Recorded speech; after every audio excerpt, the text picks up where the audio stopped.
Shalom. First and foremost, I want to give all praises, honor, and glory to Yahweh, Bahasham, Yahushai, Bahasham, Rakah Kodash. Double honors to the elders and the apostles of Great Millstone, and peace and blessings to the elect. And today we're going to go into the book of Proverbs, the second chapter.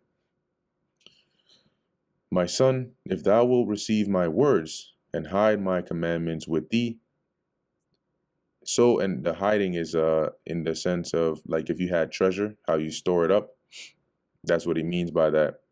So that thou incline thine ear unto wisdom and apply thine heart to understanding. When you incline your ear to wisdom, if you're inclined to do something, you are putting in an effort, right, to actually hear and understand the words of wisdom that are being told to you. And you're applying your heart, meaning your mind, right? Let's go into that word heart.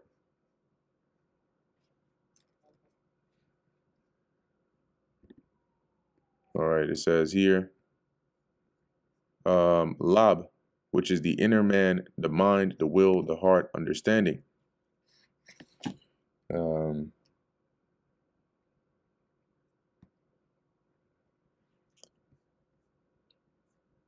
Right, so it says here, if you incline or apply your heart to understanding, right, you apply your mind to the understanding or the discipline of wisdom. If thou seekest after her, or you seekest her as silver, and searchest for her as for hid treasures, right? So if it comes down to money, right, people seek that, right, because they see the value in it. If you can now see wisdom as such, as that valuable that you're willing to work a 9 to 5 for it, people will do some pretty undesirable jobs for money. People will do things they detest for money because of how much they value it and how much they believe they need it. So if you're willing to go to those extremes, right, as you would for money, but for wisdom, you're going to benefit greatly. And searches for her as for hid treasures, right? Like look at the dangers that those that treasure hunters go through in order to find and uncover treasure. When thou then shalt thou understand the fear of the Lord. See, if you're when for those that are that desires of wisdom, that's when they understand the fear of the Lord and find the knowledge of God. And the scriptures tell you that the wisdom of the Most High or the foolishness of the Most High is wiser than the wisdom of men. Okay, so the knowledge or the wisdom of God is far above your common knowledge. For the Lord giveth wisdom, out of his mouth cometh knowledge and understanding. Yeah, and it tells you that in the book of James as well, right? If you lack wisdom, pray to the Lord, and he's the one who gives it liberally. Right, out of his mouth cometh knowledge and understanding. He layeth up sound wisdom for the righteous. When you lay something up, you store it. Right, so he's storing up sound wisdom for the righteous. Why? Because they're the ones to whom it belongs. They're the ones who are going to seek it. He is a buckler, that is a shield, to them that walk uprightly. Yeah, because if you walk uprightly, one, you're doing what's pleasing to the Lord. That's what's making you walk uprightly. And as a result, he's going to protect you.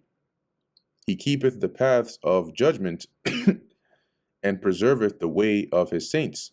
Let's look at that in the NLT. It says, he guards the path of the just and protects those who are faithful to him. NKJV, he guards the paths of justice. To guard the path of justice, imagine justice being a road. You don't allow anybody to come and just pervert justice, right? So when you guard the paths of justice, you maintain justice by doing away with any kind of injustice. So the Lord does not permit injustice to happen to his saints, to those of his that are upright, and preserveth the way of his saints. All right, that's the path of the saints, i.e., whatever you find yourself to do, the Lord will preserve you.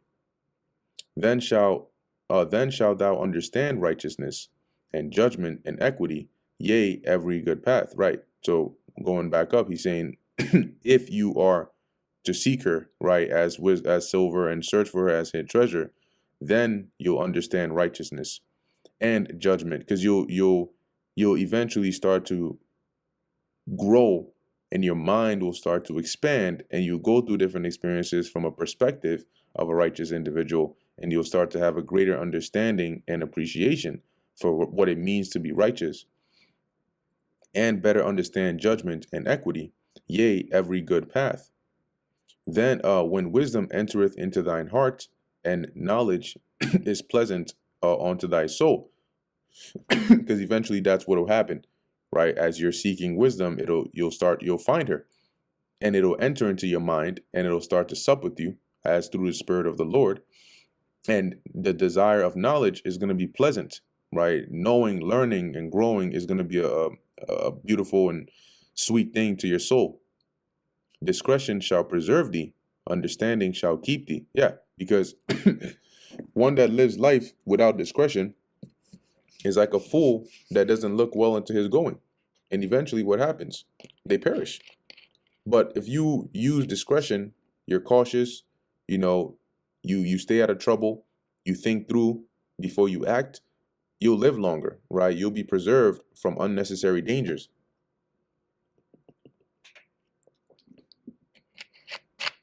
You know, for example, that there's a certain neighborhood that is very dangerous. They rob a lot of people, and you have the option not to go through there. Why would you go through there? You have to apply discretion. Understanding shall keep thee. Similar concept, right? Keeping meaning to guard you and preserve you. To deliver thee from the way of the evil man. See, from the man that speaketh froward things. And the evil man and the man that speaketh, evil man is pretty self-explanatory. A froward is like perverse or twisted, or not borderline, but it's in the same lump as wickedness.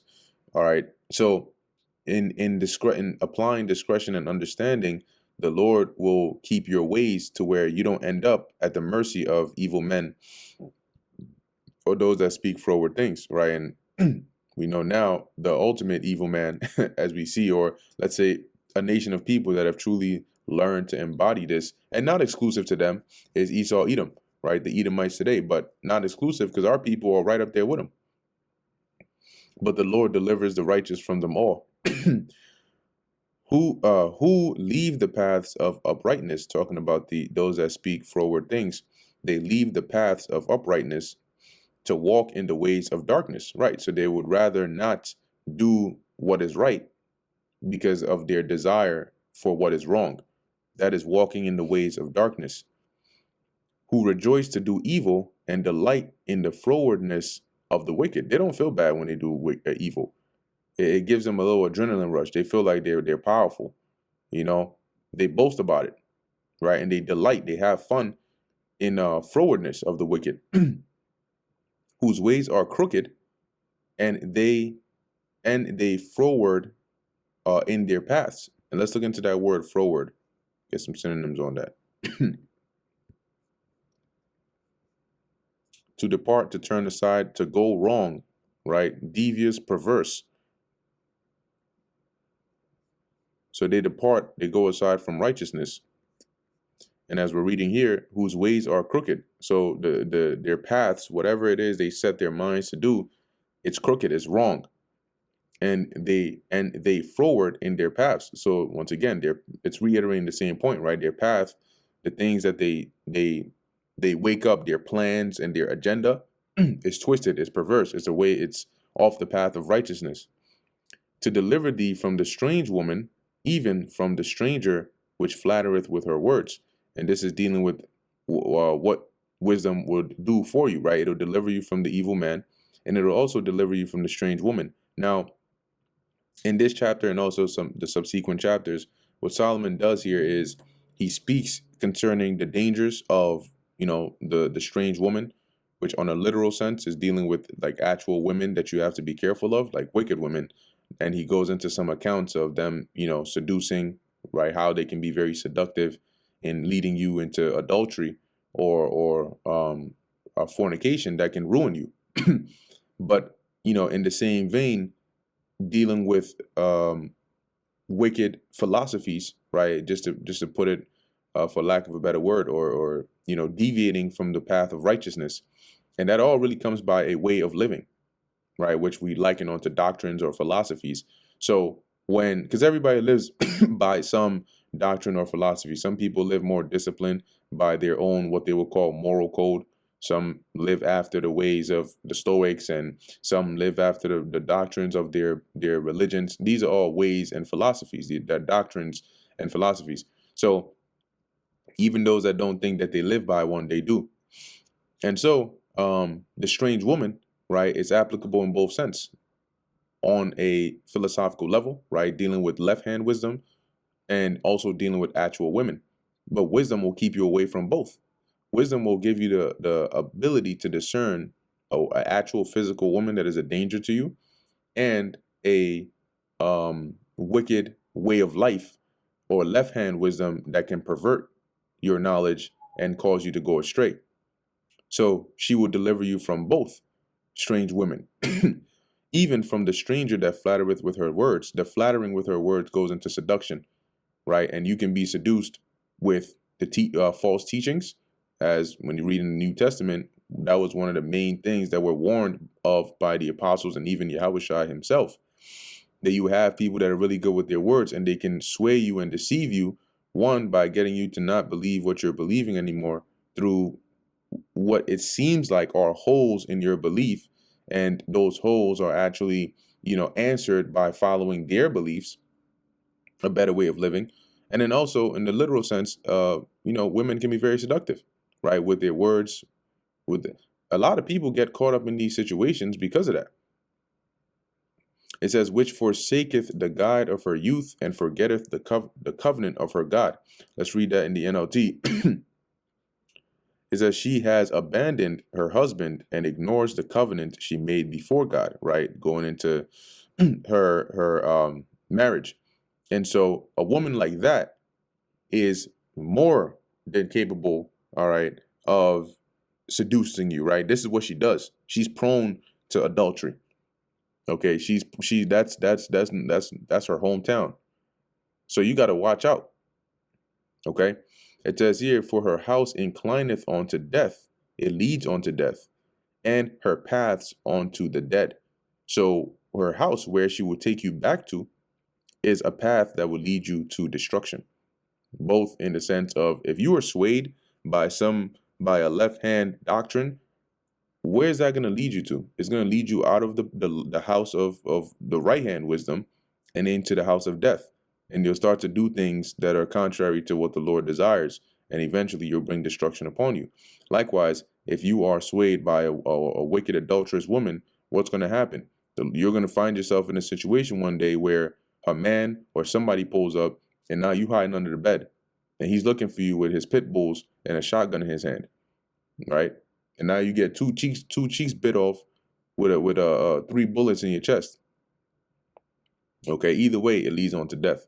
None that go unto her return again, neither take they hold of the paths of life, because she's going to lead you astray from that. And once you go, there ain't no coming back. If the Lord doesn't have mercy on you, you're not coming back from that. Okay, now you might mess up real bad and meet a woman that looks nice and seduces you, and now you end up being tied up to the floor of her bed, and she's drawing a freaking pentagram around you with candles lit up in her shit. You don't want to end up in that path. So it says here, verse 20, that thou mayest walk in the way of good men and keep the paths of the righteous. That is what wisdom will do. Wisdom will keep you in the way of good men. How did those good men earn the reputation of being good men? They followed the ways of wisdom. All right. And it'll keep you, or keep the paths of the righteous, right? So the righteous are going to have their the way that in which they live, they'll be protected in that. For the upright shall dwell in the land, and the perfect shall remain in it. Right. Because if you are living upright, then you're going to be preserved, right? And so will your descendants, over and over and on and on and on. Then the Lord actually said that before we got into the land of the promised land. And the perfect shall remain in it. But the wicked shall be cut off from the earth, so they're going to die. And the transgressors shall be rooted out of it, because eventually that's what's going to happen. They're going to suffer judgment to their demise. And that brings us to the end of the book of Proverbs, the 2nd chapter. Lord willing, that was edifying to the elect. In closing, I want to give all praises, honor, and glory to Yahweh, Bahasham, Yahweh Shai, Bahasham, Rachak Kodash. And until next time, Shalom.